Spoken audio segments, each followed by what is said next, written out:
For 800,000 years, the galaxy lived without humans. Their name became a myth. Their history was erased. Their planets were taken by other races. Their memory existed only in hidden books and old whispers. To most young alien species, human was only a word, something from ancient legends. But for the elder races, the ones who ruled the Galactic Council, the word carried a very different meaning. It carried fear, because the Council remembered why humans were exiled, and they remembered what humans could do even before their exile. No one expected humans to ever return. No one believed they even survived outside the galaxy. The darkness beyond the galactic rim was cold, empty, and full of strange dangers. So when a huge unknown fleet appeared at the edge of the galaxy, every sensor, alarm, and every system screamed at once. At first, no one knew what the new fleet was. It carried no known colors, no known symbols, and no known energy signatures. The ships were silent, massive, and shaped like nothing the galaxy had ever seen. Their surfaces were dark, almost absorbing light, and their engines made no vibration. They simply existed, as if the void itself created them. Then, the translation programs finally matched the ancient patterns. The symbol on the largest ship was found in a 10-million-year-old archive. One single word appeared on every screen: human. In seconds, panic spread across thousands of worlds. Old fears came back. Old nightmares woke up. The Galactic Council called an emergency meeting. Representatives of 26 major species gathered inside the Crystal Hall, a gigantic chamber built on a floating station above a blue gas giant. The room shook as voices shouted and argued over each other. They should not exist, a tall insect-like ambassador cried. No species survives outside the galaxy for that long. What if it's not them? A lizard-like elder asked, trembling. What if it's someone using their symbol, someone trying to trick us? But the oldest member of the council, an ancient creature with 4 glowing eyes, spoke quietly. No one would dare use the human symbol. It would be like calling death. Silence fell over the council. Outside the station, the human fleet did not move. It simply waited. Across nearby star systems, civilians gathered in fear. Some prayed. Some prepared for evacuation. Some stood on rooftops, staring at the sky as if expecting giant ships to appear any moment. Old stories returned, stories their ancestors hid for millions of years. Stories of humans who were too fast, too smart, too unpredictable. Stories of humans who saw patterns no other species could see. Stories of humans who changed their bodies, their minds, their energy, their understanding of the universe. Stories of humans who were exiled not because they were evil, but because they were becoming too advanced. On the 73rd moon of the Relin system, a young alien worker named Tira watched the news screens. She did not understand the fear. What did humans do? She asked her supervisor. He stared at her, shocked. You truly don't know? I wasn't born in a time of legend, she said quietly. The supervisor sighed. Long ago, humans built machines that could heal dying stars. They made gates that could bend space like soft cloth. They even created weapons that could erase time in small areas. Tira gasped. That can't be real. Oh, it was real, too real. The council feared them. Humans didn't follow rules. They didn't wait for permission. They just created things. They were going to become the strongest species. So the council asked them to slow down. No, the supervisor whispered. The council tried to destroy them. Tira took a step back. All of them, he said. Humans escaped into the dark space beyond the galaxy. Most believe they died there. And now they're back. Yes, he said, staring at the silent fleet on the screen. But they did not come back as the council expected. For 40 hours, the human fleet did nothing. Not a single ship moved, not a single signal was sent, not a single weapon was armed, and strangely that silence terrified the council even more than an attack. Finally, the council decided to send a scout ship, not to attack, no one dared attack, but to communicate. The scout ship was small, golden, and heavily shielded. It flew slowly toward the largest human vessel. The closer it came, the more strange physics it detected. The space around the human ship bent slightly, like gravity was folding and unfolding. The hull surface displayed moving patterns, almost like living metal. The scout pilot, a young alien named Vesh, felt cold sweat forming on his forehead. Unknown energy field detected, the ship computer announced. It is rewriting local physical laws. What does that even mean? Vesh whispered. No answer came from the computer. As the scout approached, something strange happened. The stars behind the human ship disappeared, not because they were blocked, because the light itself refused to pass through the strange field around the vessel. Vesh swallowed. Council, I recommend we. Before he could finish, a voice appeared inside his mind. A calm, clear human voice. We remember what you did. Vesh froze in terror. He had not opened communication. He had not sent a signal. They were inside his mind. The council chamber erupted when they heard the transmission. How did they speak into his thoughts? That is impossible. They must have evolved into no one finished the sentence. The human fleet finally moved. Slowly, silently, the flagship rotated until it faced the center of the galaxy. Its dark surface shimmered. Symbols, ancient human markings, glowed across the hull. Every communication device on every planet activated at once. Every species heard the same message, spoken in perfect translation: prepare. That was all. One single word, and then silence again. The whole galaxy shook with fear. Prepare for what? War, judgment, revenge, or something even worse? No one knew. In the council chamber, panic turned into chaos. Some ambassadors demanded immediate surrender. Some wanted to flee to another galaxy. Some wanted to attack the human fleet before they grew stronger, but the oldest member shook his head. Do not fool yourselves, we cannot fight them anymore. They went into the void for 800,000 years. No species returns from that unchanged.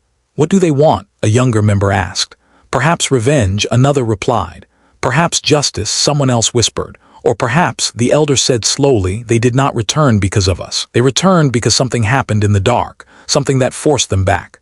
The council fell silent again. This possibility was far more terrifying than war. Meanwhile, the human fleet opened a huge circular gate beneath the flagship.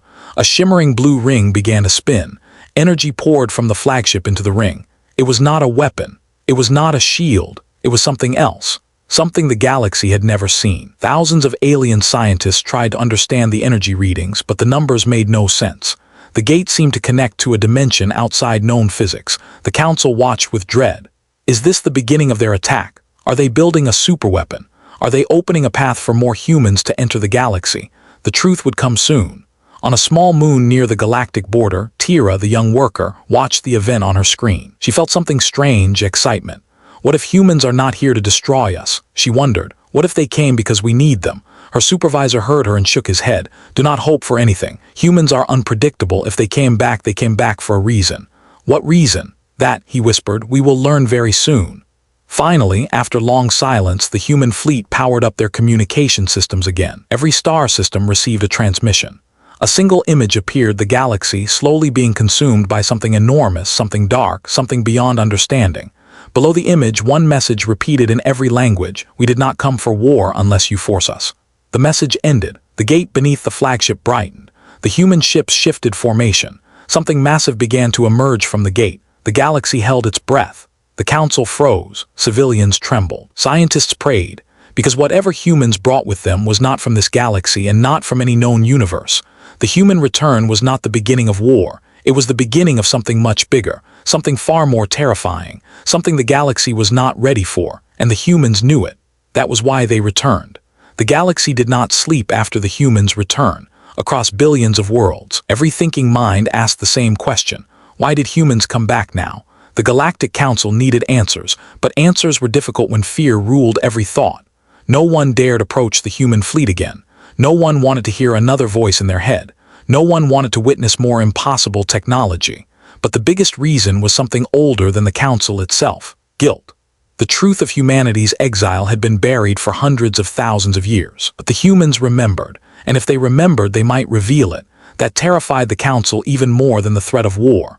On the fourth day after the humans' return, the galaxy received another message. No voice, no sound, only a single glowing image sent to every communicator, every data crystal, every screen, a human child crying as alien ships destroy Earth. Millions gasped.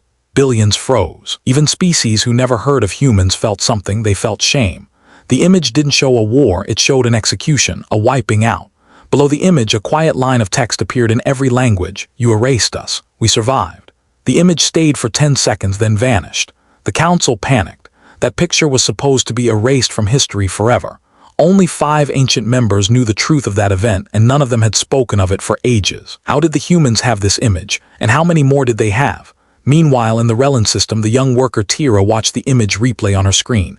Her heart felt heavy. She had no connection to humans. She had never met one. But the fear and sadness in that child's eyes were universal. Her supervisor stood behind her, trembling. They know, he whispered. They know everything. Tira turned to him. What happened to humans? What did the Council do? It was his eyes. Something terrible, something the galaxy tried to forget. When humans became too advanced, the Council saw only one path. Exile? Tira asked softly. No, his voice broke. Exile was the lie we told the galaxy. The truth is far darker. Tira felt her skin chill. Back in the crystal hall, the Council elders gathered. The air was tense. Many members blamed each other. Some demanded full surrender to the humans, some wanted to hide the truth forever. Others wanted to flee to distant systems. The oldest member, Elder Velun, lifted his hand for silence. "We cannot stop what is coming," he said. "The humans have returned not just with technology but with memory." Another elder growled, "Memory is dangerous. If the galaxy learns what we did, the galaxy will learn." Velun interrupted. "Humans are showing us that they can reveal our secrets whenever they want." A younger member slammed the table. "What do humans want from us? Revenge." Velun shook his head slowly. "Revenge is simple, too simple for a species that survived the void for 800,000 years. So what then? They want us to face the truth." For the next few hours, the human fleet remained silent. Not a single movement, not a single message. Just the giant circular gate spinning below the flagship, fueling fear across the galaxy. Finally, without warning, the humans sent another transmission. This time, a memory. Not an image, not a video, a memory. Every being who received it felt like they were standing inside history. They saw humans discovering star-healing technology, humans building gates of folded space, humans sharing medical knowledge freely, humans helping weaker species for no payment, humans becoming too creative, too fast, too uncontrollable. And then, the final act, the Council decided humans were too dangerous. They feared humans would rule the galaxy, so they launched a peace conference on Earth. When humans opened their doors, the sky filled with Council warships. Cities burned, oceans boiled, billions died. The Council told their citizens that humans attacked first, but now the galaxy saw the truth. Humans had not attacked. Humans had been betrayed. When the memory ended, silence fell across every world. Others cried. Fathers looked away. Children asked why the Council did such a horrible thing. The Council had never been so hated. Deep inside the flagship, the humans discussed the next transmission. Their forms were not entirely physical anymore. Their bodies shimmered between matter and energy. Their minds were linked in ways no alien could understand. Each human remembered the betrayal as if it happened yesterday. One human, an envoy named Saren, stepped forward. "It is time," she said softly. "They must know why we left and why we returned." Her voice was calm, but the other humans could feel the storm behind her eyes. She had been one of the children who survived the Great Burning. Across the galaxy, every screen suddenly flickered. A human figure appeared, tall, glowing faintly, eyes filled with ancient pain and unimaginable power. Saren, the envoy, but she did not speak in anger. She spoke in sorrow. 800,000 years ago, we asked only one thing from the Council, the freedom to explore, to grow, to create. You answered with fire and destruction. Her words echoed through ships, homes, palaces, and mines. You feared our future, so you tried to erase us. You broke your own laws, you hunted our families. You scattered our survivors across the void. Tira, watching from her moon, felt tears forming. The envoy continued. We did not return to punish the young species. You were not alive when your elders committed this crime. We do not blame you. Many young aliens sighed with relief. But your leaders, Saren said, looking directly into the Council chamber, must answer for what they did, not today, but soon. The Elder Council members trembled. They had never been spoken to like this before. And one more truth must be told, Saren added. We did not return because of you. We returned because something is coming. Something you cannot face alone. Millions leaned closer to their screens. What is coming? Is it a weapon? Another species? A cosmic disaster? Saren answered with a single phrase, a devourer of galaxies. And the transmission ended. The Council exploded into chaos once again. What devourer? Humans lie. This is a threat. They are trying to control us. But Elder Velun shook his head. Do not be fools. Humans do not need lies. Their power is real. Their knowledge is real. If they say something is coming, then something is coming. A cold silence spread. They survived in the dark space outside the galaxy. Velun continued. They must have seen something there, something we have never faced. It was the first time in galactic history that the Council feared not for their power but for their survival. Meanwhile, on the small moon, Tira watched the sky. She felt something she couldn't explain, a strange mix of fear and hope. Humans suffered because of us, she whispered. But instead of destroying us, they warn us. Why? Her supervisor answered quietly, because humans are not like us. They always see more than others. They always look beyond the horizon. He sighed, but sometimes what they see is terrifying. Inside the flagship, the humans prepared the next phase. They had shown the truth. They had given a warning. Now they needed something else, a meeting with the Council. Saren stood before a glowing gate that led into the Council's private chamber. Are you ready? Another human asked her. No, Saren admitted, but I will go anyway.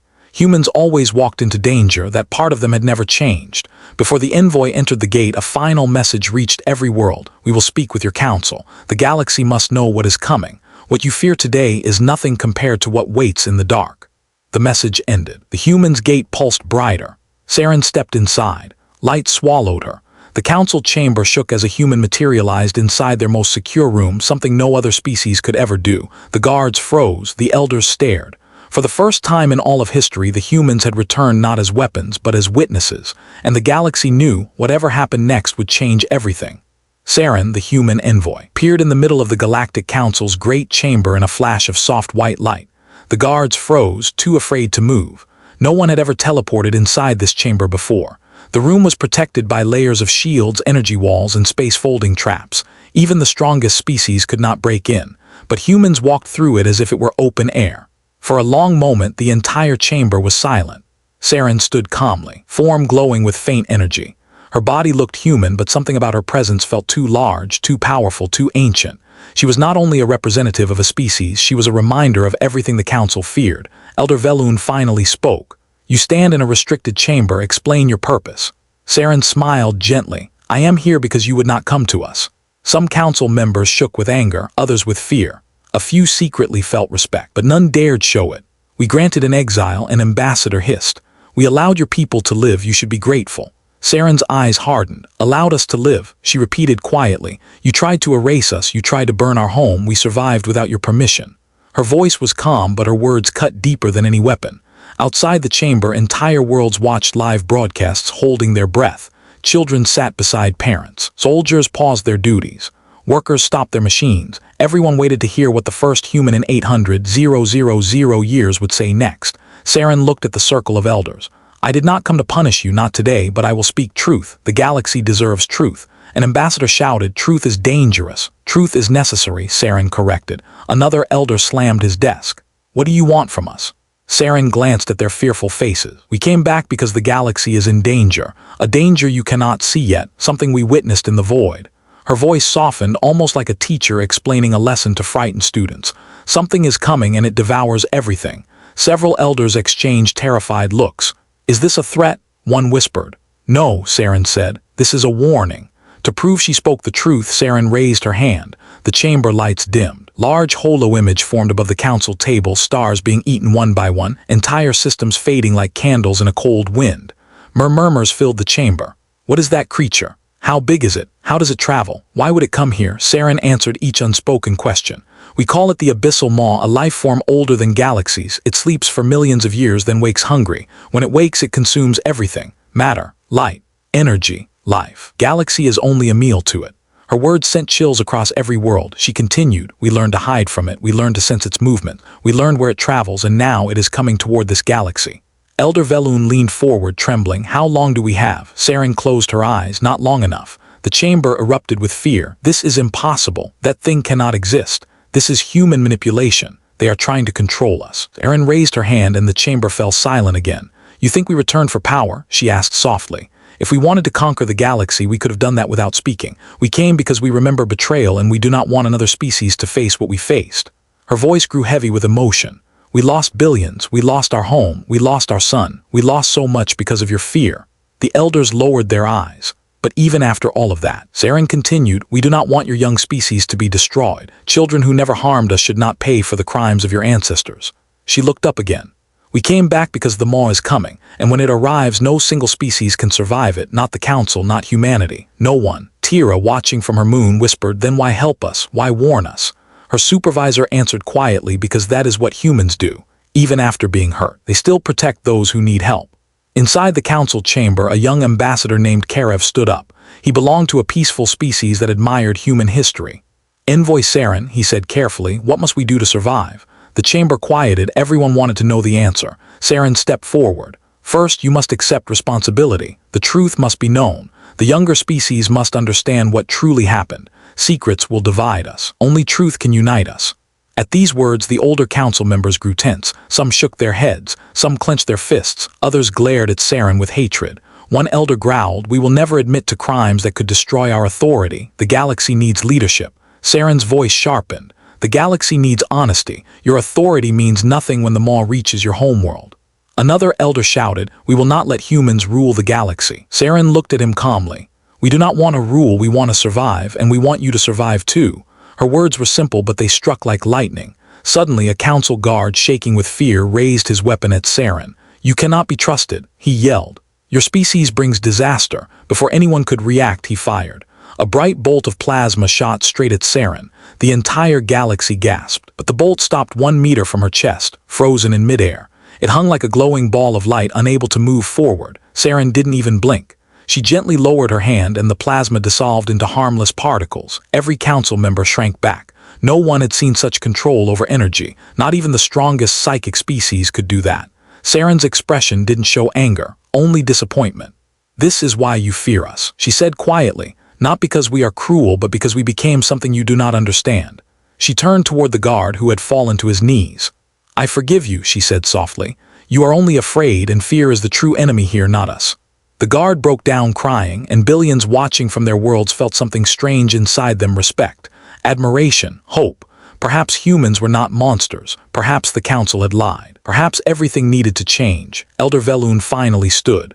"What do you ask of us, Saren of humanity?" Saren looked around the chamber. A meeting, a true meeting, not of politics, not of power, a meeting of species who want to survive. "What kind of meeting?" Velun asked. "A gathering of leaders from every major race. A place where we present our full knowledge of the Maw.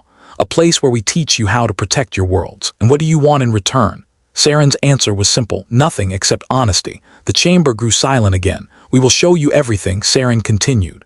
"What we saw in the void, what we learned, what is coming, but you must promise 2 things. You will not hide the truth from your people. You will not attack us again." The council members looked at each other. Some were unsure, some were afraid, some were ashamed. Finally, Elder Velun bowed his head. "We accept." Not everyone agreed. Some shouted, some protested, some accused Velun of weakness, but the decision was made. Humanity and the council would meet. For the first time in 800,000 years, they would talk instead of fight. Saren raised her hand, and a small glowing sphere floated from her palm, hovering in the air. "This is my signal," she said. "It will guide your ships to our meeting point, a place near the galactic core, a place where we can speak safely." The sphere pulsed once, then vanished. Saren turned away. "When the time comes," she said, "we will show you the darkness that hunts galaxies and how to stop it." Her body became light, breaking apart into shimmering particles. In seconds, she was gone. The council was left speechless, and across the galaxy, people whispered the same thing: humans returned not as conquerors, but as protectors. Yet even with hope growing, another fear grew deeper. If humans were this powerful now, what must the Abyssal Maw be like if even they were afraid of it? The galaxy's greatest mystery had only begun. The council chamber remained cold and silent long after Saren disappeared. Her words lingered in the air like a heavy fog. No one moved, no one spoke. It felt as though time itself had paused. Then the arguments began. "We cannot trust them. We must work with them. They will destroy us if we refuse. You saw the memory, they should destroy us." Voices echoed around the chamber, growing louder with each passing moment. The unity the council once pretended to have now fell apart like breaking glass. For the first time in almost 1,000,000 years, the leaders of the galaxy realized something terrifying. They were no longer in control. News spread across the galaxy faster than light. Not only the truth of the ancient betrayal, but the warning of the Abyssal Maw. Every world reacted differently. On the peaceful planets, citizens wept for humanity's suffering and begged their leaders to apologize. On militaristic worlds, generals demanded weapons and strategies. They feared both humans and the Maw. On religious planets, priests claimed humanity was sent by the gods themselves. Children across the galaxy played pretend games called the Human Return. Fear and curiosity mixed in every home, every station, every city. Humanity's name was spoken again, not as a myth, but as the center of the galaxy's fate. Meanwhile, Elder Velun sat alone in his private chamber, watching the hologram of the threat once more, the Maw devouring a distant galaxy like a beast eating fruit. He rubbed his forehead with shaking hands. "You saw it with your own eyes," a voice said. Velun turned. Ambassador Karev, the young one who believed in cooperation, entered quietly. "It cannot be faked," Velun admitted. "The humans showed us real memories." "Then we must act," Karev insisted. "We cannot hide the truth any longer." Velun sighed deeply. "You are young, you still believe leaders can choose honesty." Karev frowned. "You do not." Velun stared at the swirling hologram of destruction. "Honesty destroys power," he whispered. In another room of the station, a secret group of council members gathered. These were the ones who feared losing everything. Losing their leadership, losing their control, losing their lives. They were known only as the Continuum. "They expose us to shame," an elder snarled. "They threaten our authority. They must be stopped. They must not unite the galaxy." One member slammed his fist on the table. "The humans must be eliminated before they gain more sympathy." The room fell silent. "You propose war," whispered. Yes, the elder growled, a secret strike before their meeting happens. Another elder shook his head. You saw how they stopped plasma with one hand. We cannot fight that. We do not need to fight them, the first elder said. We only need to make the galaxy fear them more than they fear us. How? By framing them. The continuum leaned forward. If we cause destruction and blame humans for it, the public will turn against them. Silence followed, and slowly nods of agreement. The galaxy, already divided, now faced a new danger, not the Maw, but its own leaders. On Tira's moon, people crowded in the streets. Large screens floated in the air, repeating Saren's words. The memory of Earth's destruction replayed again and again, each time causing new waves of shock and sorrow. Tira stood among the crowd, listening. Some aliens whispered, humans are heroes. Others muttered, humans are too powerful. They will take over. Some shouted, we must help them fight the Maw. The crowd was split. The entire galaxy was split. Tira felt confusion twisting inside her chest. That envoy, she did not seem like a monster, she whispered. She seemed kind. Her supervisor nodded slowly. Kindness can frighten people too, especially those who expect anger. Why?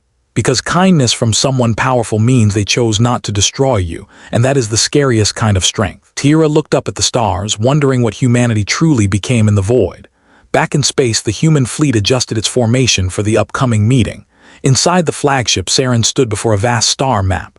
Hundreds of human minds linked with hers discussing strategy. A tall figure approached her, another evolved human named Kale. You showed them our memories, Kale said.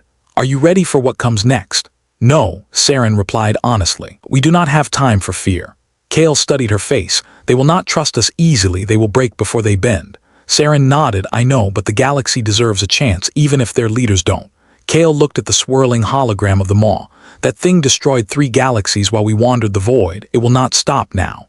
Saren lowered her gaze. That is why we must teach them. If even one world survives, our suffering will mean something. Kale placed a hand on her shoulder. Your heart remains human, Saren, even after everything.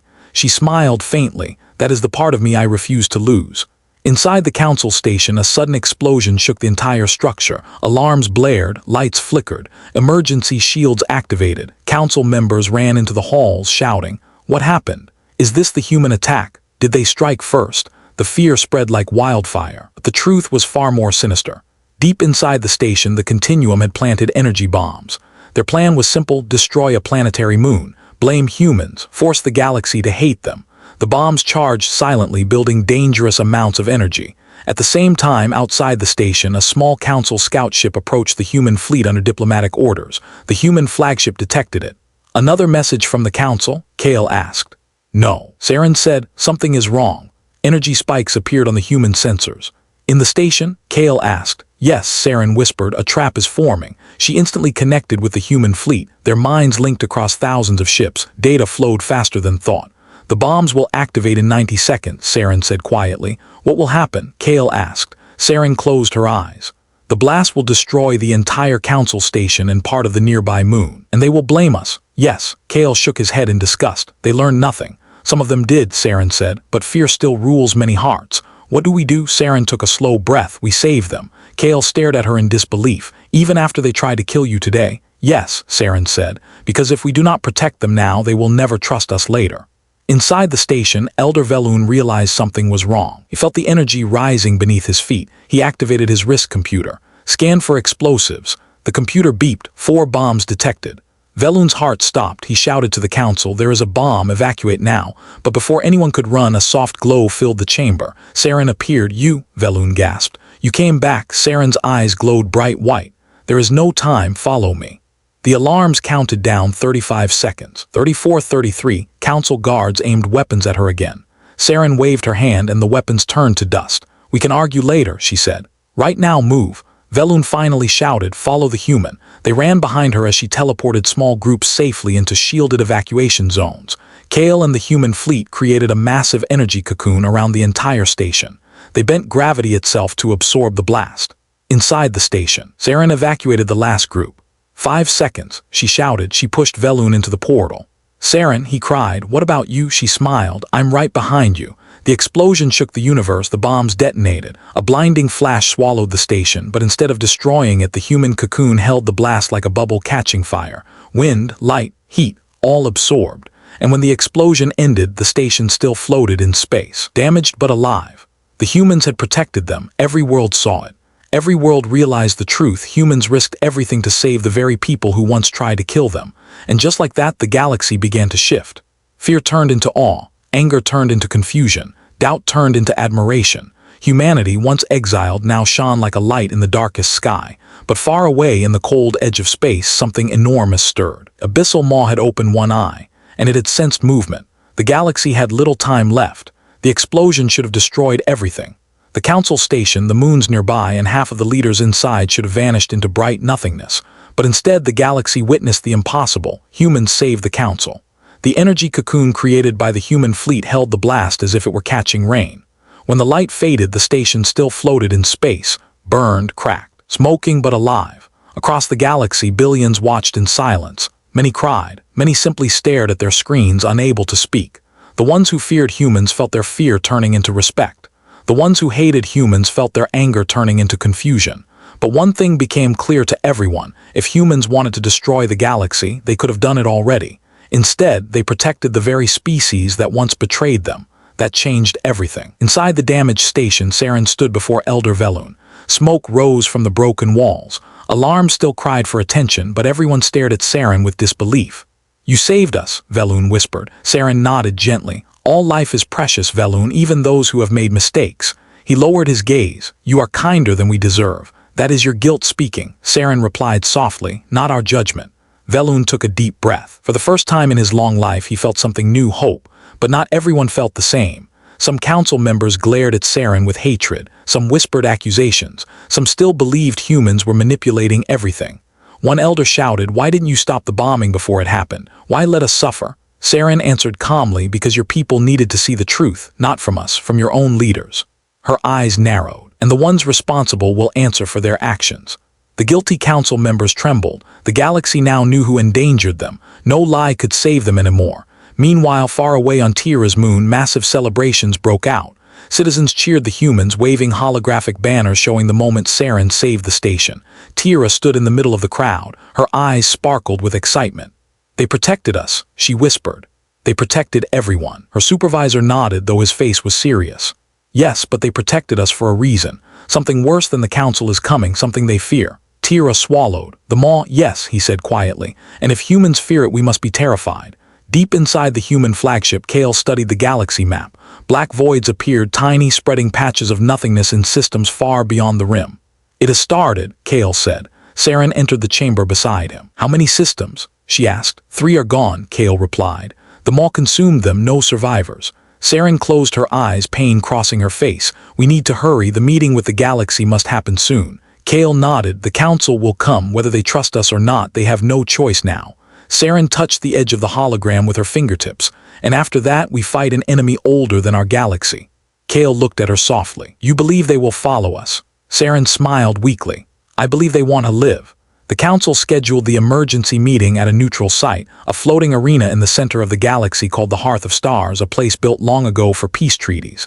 Leaders from hundreds of species arrived. Some came in fear, some in curiosity, some in shame.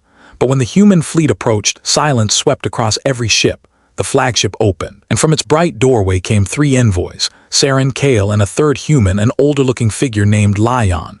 Unlike normal humans, Lion radiated deep golden light. His body seemed half energy, half bone, ancient but strong. He had survived the time before exile. When he stepped forward, the galaxy felt his presence like a warm sun. Saren spoke first. "Thank you for coming. Today we share what we learned in the void. Today, we teach you how to fight the Abyssal Maw." A wave of whispers filled the arena. Lion raised his hand and the whispers died. His voice was deep, calm, and powerful. "Long ago, before the Maw destroyed our neighboring galaxy, we believed it was only a myth, a story told by cosmic wanderers, but myths often hold truth." He gestured to the center of the arena.